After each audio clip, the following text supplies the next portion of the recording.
Hey everybody, welcome back to our channel. In this video we have to learn some daily used English sentences that we are translating from Telugu to English which we used in daily life. So let's get started.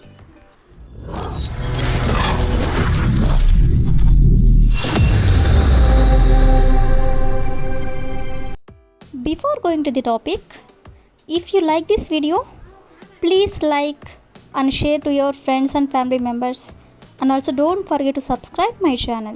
Okay, coming to the topic, ఈ రోజు వీడియోలో మనం ఎందుకో తెలియదు కానీ అంటే don't know why ఎందుకో తెలియదు కానీ అనే వర్డ్ని యూజ్ చేస్తూ ఏదైనా పని చేయాలనిపిస్తుంది అని చెప్తూ ఉంటారు కదా. సో అలాంటి సందర్భంలో ఈ వర్డ్ని యూజ్ చేస్తూ కొన్ని ఎగ్జాంపుల్ సెంటెన్సెస్ అనేవి చూద్దాం. సో ఫస్ట్ వన్ ఈస్, ఎందుకో తెలియదు కానీ నాకు వాళ్ళకి సహాయం చేయాలనిపించింది. ఎందుకో తెలియదు కానీ నాకు వాళ్ళకి సహాయం చేయాలనిపించింది. సో దీని ఇంగ్లీష్లో don't know why but I felt like helping them. Don't know why అంటే ఎందుకో తెలియదు కానీ, బట్ ఐ ఫెల్ట్ లైక్ అంటే నాకు అనిపిస్తుంది. ఏమనిపిస్తుంది అంటే సహాయం చేయాలని. So helping them. అదేవిధంగా నెక్స్ట్ వన్ ఈస్, ఎందుకో తెలియదు కానీ ఆమెకి హాస్పిటల్కి వెళ్ళాలనిపించింది. ఎందుకో తెలియదు కానీ ఆమెకి హాస్పిటల్కి వెళ్ళాలనిపించింది.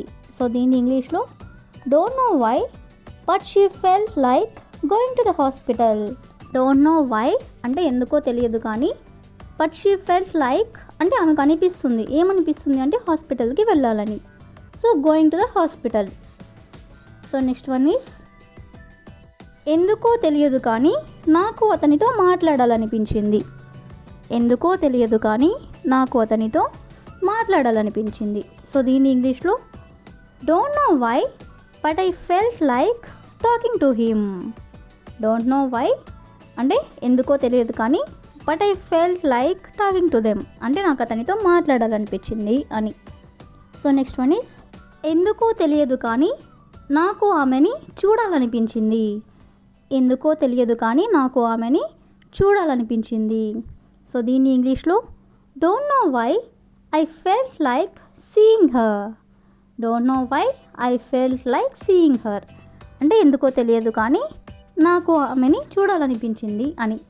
So the last example is, ఎందుకో తెలియదు కానీ నాకు ఆ మూవీ చూడాలనిపించింది. ఎందుకో తెలియదు కానీ నాకు ఆ movie చూడాలనిపించింది.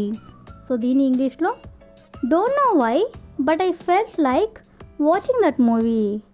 Don't know why but I felt like watching that movie అంటే ఎందుకో తెలియదు కానీ నాకు ఆ మూవీ చూడాలనిపించింది అని. సో ఈ విధంగా మనం ఎందుకో తెలియదు కానీ అనే వర్డ్ని యూజ్ చేసుకొని కొన్ని ఎగ్జాంపుల్స్ అనేవి చూసాం కదా. నెక్స్ట్ వచ్చేసరికి అందుకేనా అంటే ఈజ్ దట్ వై. సో ఈ వర్డ్ని యూజ్ చేసుకొని కొన్ని ఎగ్జాంపుల్ సెంటెన్సెస్ అనేవి చూద్దాం. సో ఫస్ట్ వన్ ఈస్, అందుకేనా నువ్వు అక్కడ జాయిన్ అయ్యింది. అందుకేనా నువ్వు అక్కడ జాయిన్ అయ్యింది. సో దీని ఇంగ్లీష్లో is that why you join there. Is that why అంటే అందుకేనా, యూ జాయిన్ దేర్ అంటే నువ్వు అక్కడ జాయిన్ అయ్యింది. అదేవిధంగా నెక్స్ట్ వన్ ఈస్, అందుకేనా అతను నీతో గొడవ పడింది. అందుకేనా అతను నీతో గొడవ పడింది.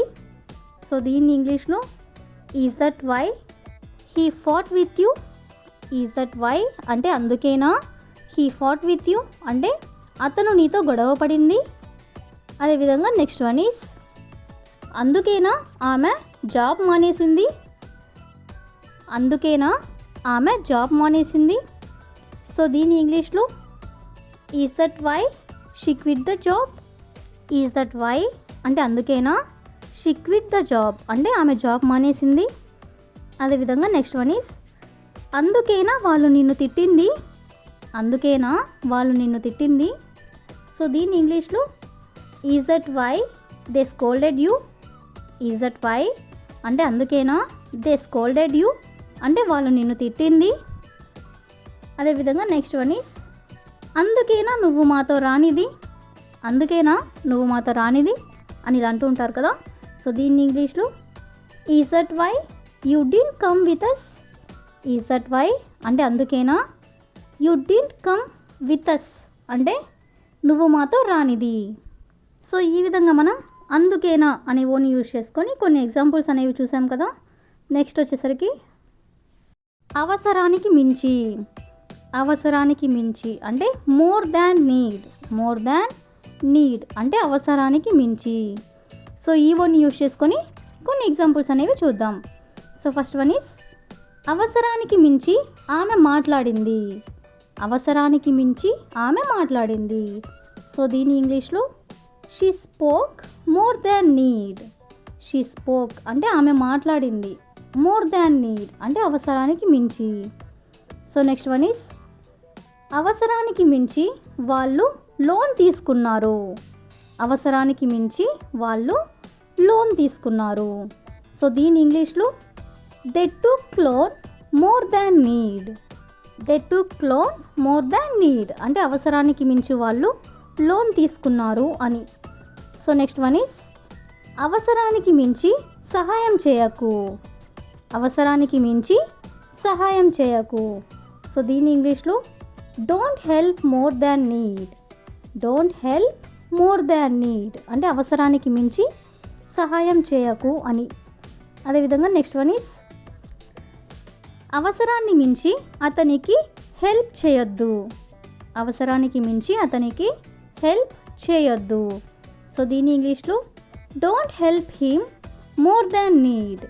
డోంట్ హెల్ప్ హిమ్ అంటే అతనికి హెల్ప్ చేయొద్దు. మోర్ దాన్ నీడ్ అంటే అవసరానికి మించి. సో నెక్స్ట్ ఎగ్జాంపుల్ ఈస్ అవసరానికి మించి డబ్బు ఖర్చు పెట్టొద్దు. అవసరానికి మించి డబ్బు ఖర్చు పెట్టొద్దు. సో దీన్ని ఇంగ్లీష్లో don't spend money more than need. Don't spend money more than need అంటే అవసరానికి మించి డబ్బు ఖర్చు పెట్టొద్దు అని. సో నెక్స్ట్ వన్ ఈస్ అవసరానికి మించి నేర్చుకోవద్దు. అవసరానికి మించి నేర్చుకోవద్దు. సో దీన్ని ఇంగ్లీష్లో don't learn more than need.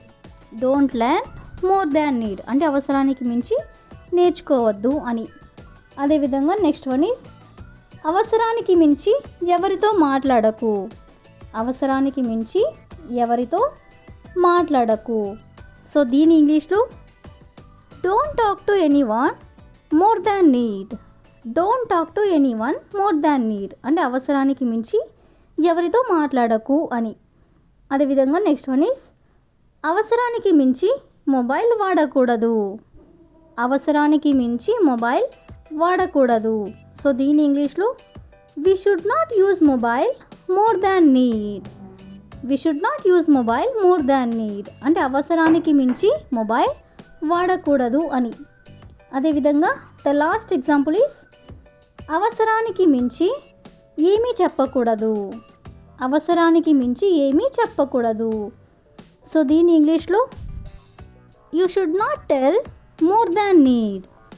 You should not tell more than need అంటే అవసరానికి మించి ఏమీ చెప్పకూడదు అని. సో ఈ విధంగా మనం అవసరానికి మించి అనే వర్డ్ని యూజ్ చేసుకొని కొన్ని ఎగ్జాంపుల్స్ అనేవి చూసాం కదా. That's all for today. I will ask you question for you. అవసరానికి మించి నేను మనీ పే చేయాల్సి వచ్చింది. అవసరానికి మించి నేను మనీ పే చేయాల్సి వచ్చింది. So if you know this one in English, please you can comment in the comment section. Thank you for watching.